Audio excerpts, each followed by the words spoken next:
and you're met with that dreaded red text. Out of stock. Even the knockoff sites are struggling to keep up. The man's not just a quarterback. He's a walking, talking economic boom for the franchise. Meanwhile, Gabriel's jerseys are hanging there like unclaimed leftovers at a yard sale. Crisp, untouched, a little too perfect. Because nobody's actually wearing them. There's no rush, no urgency. The racks look the same every day. If you're into the real story and all the messy twists they don't show on highlight reels, go ahead and subscribe. And if you're sticking around to see how this Browns QB chaos plays out, you should definitely be subscribed. And whether players admit it or not, that kind of thing gets in your head. You can shrug off a bad day in practice. You can ignore an unflattering headline. But when you walk past a team store and see your name collecting dust while the other guy's is flying off the shelves, that's a whole different sting. For Gabriel, that sting is becoming a full-blown bruise. The cameras might not catch it, but behind the scenes, there's a different energy now, snapping at reporters for asking about jersey sales. Short, clipped answers in interviews. The kind of quiet frustration that makes its way into the locker room without anyone having to say a word. And here's the kicker. This isn't just some vanity metric. In the NFL's current climate, marketability matters. Big time. A player who moves merchandise is a player who moves tickets, who pulls in sponsors, who drives up TV viewership. It's not just nice for the front office, it's profitable. And that means it's a factor in decisions, whether coaches want to admit it or not. Sanders knows it. You can see it in the way he carries himself. There's no arrogance, just this calm awareness that he's operating in two lanes at once. Football and business. Every viral throw at practice? That's not just a highlight. That's a commercial for his brand. Every mic'd up clip where he's smiling, hyping teammates, and calling plays with confidence? That's another reason fans want his name on their back. Gabriel, on the other hand, is caught in the worst possible position. Good enough to be in the conversation, but losing the battle in the one area the fans actually get to vote on with their wallets. And fans aren't subtle about it. Show up to training camp, and the crowd tells you the story. Kids with Sanders jerseys lining the fence, screaming for an autograph. Parents taking photos of their little ones wearing the number before the rookie even plays a real NFL snap. Gabriel supporters? Fewer and quieter. It's not that people dislike him. It's that they're not invested in him. Not in the same way. The Browns front office can pretend this is all secondary, but you know better. You don't just ignore a player whose merch sells out in hours. You don't accidentally give that guy more media appearances, more spotlight, more chances to feed a machine that's putting money in your pocket. And here's where it gets dangerous. Once money's involved, the playing field isn't level anymore. The traditional meritocracy of best player wins starts to blur. Now it's best player, plus best brand, plus best story. And if you've got two guys close in ability, you better believe the tiebreaker isn't happening on the field. Gabriel feels that shift. You can tell by the way he's pressing in practice. Ball sailing just a hair too high. Overcompensating on deep throws. Try and create viral moments of his own. It's like watching someone try to force charisma. And the harder you try, the more unnatural it looks. Meanwhile, Shedeur isn't chasing anything. He's letting it come to him. Another clean session with no picks. Another moment of leadership in the huddle. Another clip that the team's social media account pushes out because, frankly, it's too good not to. And every one of those moments is followed by another spike in merch sales. This isn't just a quarterback competition anymore. It's a culture clash. Gabriel represents the old school, put your head down and work model. Sanders represents the modern, fully integrated athlete who's part player, part influencer, part CEO of his own brand. One guy's fighting to win a roster spot, the other's building an empire while doing it. And the Browns are stuck in the middle. On one hand, football people, the lifers, the scouts, the position coaches, will always want the decision to be about tape, about who actually moves the chains. But the suits upstairs? They're looking at charts that have nothing to do with completion percentage and everything to do with revenue streams. When your starting quarterback also happens to be your top-selling product, that's leverage no coach can ignore. And when that product's name sells out in a day while the other guys collects dust, well, The writing's on the wall. The question is how long they can pretend this isn't influencing their thinking. Because at some point, they'll have to pick a direction. And if that choice ends up being Sanders, they'll sell it as the football decision. But you'll know, and I'll know, that money talked. And here's the uncomfortable truth. This might not be unique to Cleveland. This might be the way forward in the NFL. As fans get more invested in individual players and teams, as social media makes athletes' global brand from day one, the market's voice is only going to get louder. Shedeur Sanders just happens to be the perfect storm. He's got the talent to justify the hype, the personality to feed it, and the business savvy to turn it into something tangible.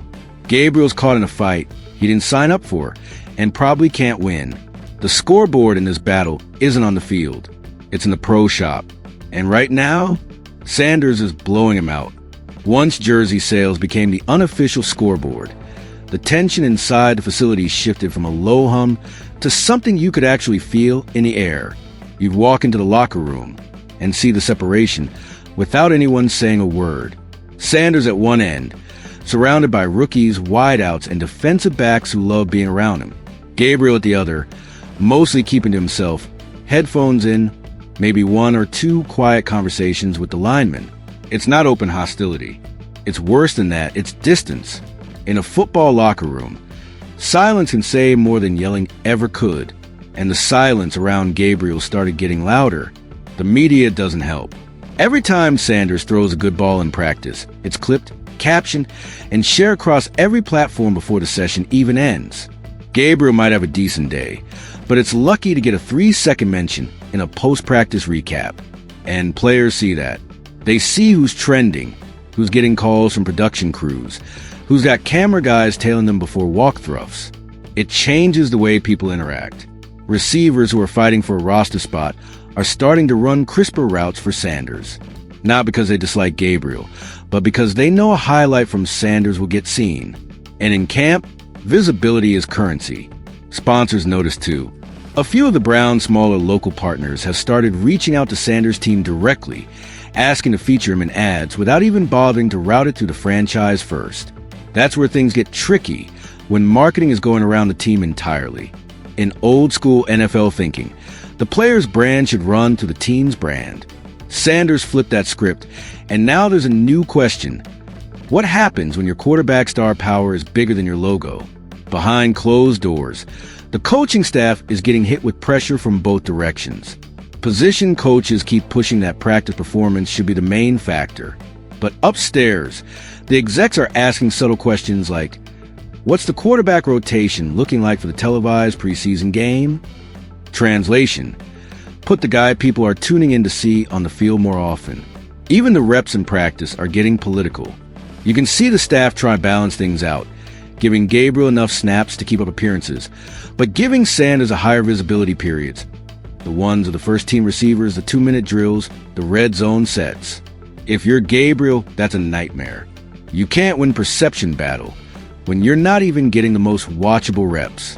And it's not just about what happens in Berea. The road games during preseason tell another story. In away stadiums, kids who have no connection to Cleveland are showing up wearing Sanders jerseys. You don't see that for Gabriel. That's the kind of reach that extends beyond local fan loyalty. That's national draw. For the front office, it's a chess game. The safe move is to keep Gabriel around as a competent backup and hope the media heat cools off. But the bold move, and the one that might actually happen sooner than later, is leaning fully into Sanders as the face of the franchise. Because every week he's in the news, every time he trends online, the Browns' brand benefits, even if it means bruising a few egos in the process. And trust me, egos are already bruising. You can see it in Gabriel's body language. He's taking more risks in practice, the kind of throws you make when you're trying to force a viral moment instead of just playing the game. Problem is, forcing it usually leads to mistakes, and mistakes lead to more criticism, which leads to more frustration. The veterans in the room have seen this before. They know when a guy is in his head. The problem is, in the NFL, no one's going to stop and help you out of that spiral, especially the guy competing for your spot is lighting it up both on and off the field. Meanwhile, Sanders keeps his messaging tight, Every interview is polished but authentic. Every comment to reporters is just enough to be quotable without crossing the line into arrogance. That's the part people miss. It's not just that he's popular, it's that he's controlling the narrative in a way Gabriel can't. And that's why this quarterback battle is no longer just a camp storyline. It's become a case study in how modern athletes win jobs. It's not about stat sheets alone. It's about momentum, the kind that's built on highlights, storylines, marketability, and public sentiment. If Sanders keeps stacking good practices with this kind of outside-the-lines dominance, it won't matter how solid Gabriel is on the field.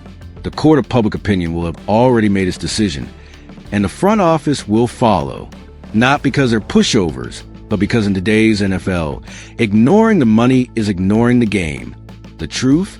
This isn't just Sanders versus Gabriel. It's old guard versus new era. Gabriel is playing for the job the way it's always been played. Sanders is playing for the job the way it will be played from now on. What people forget is that NFL teams are more than just rosters and playbooks. They're ecosystems, delicate, political, and often dictated by currents you don't see on Sunday broadcasts. And right now, those currents inside the Browns facility are swirling around one central reality. Shedeur Sanders isn't just outperforming Dillon Gabriel. He's outperforming the Browns' ability to control him. When a player's personal momentum is this strong, it creates ripple effects that seep into every layer of the organization. In the equipment room, for example, Sanders' locker is practically a satellite warehouse for custom cleats, visors, and gloves, many of them from personal sponsorships that have nothing to do with the team's official partners. That's already rubbing up against corporate agreements. The Browns have deals with certain brands, but when their hottest quarterback is seen warming up in gear from a competitor, someone in marketing is taking a phone call they don't want to have. The PR team is feeling it too.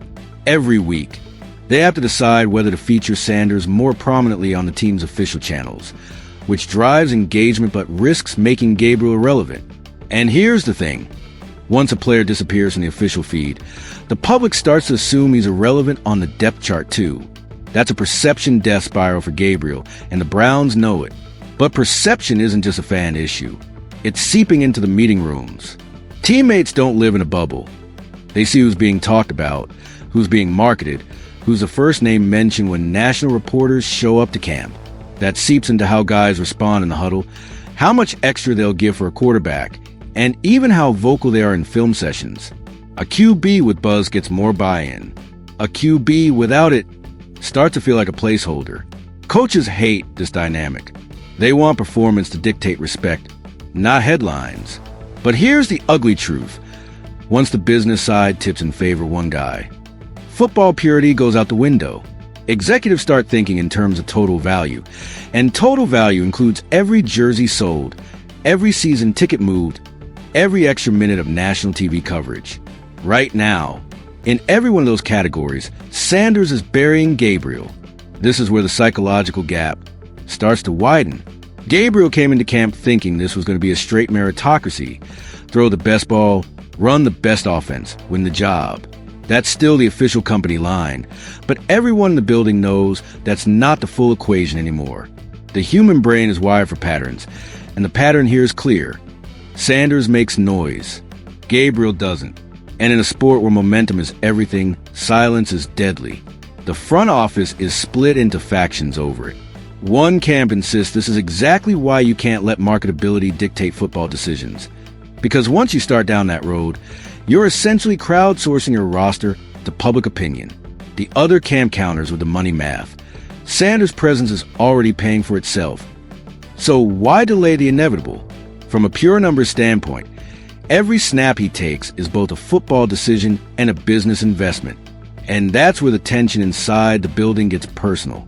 For Gabriel, this isn't just about losing a starting job. It's about losing the narrative of his career. If he's benched now, the label sticks. Every team he talks to in the future will have this moment in the file. Lost a QB battle not just on the field, but in the market. That's not an easy tag to shake.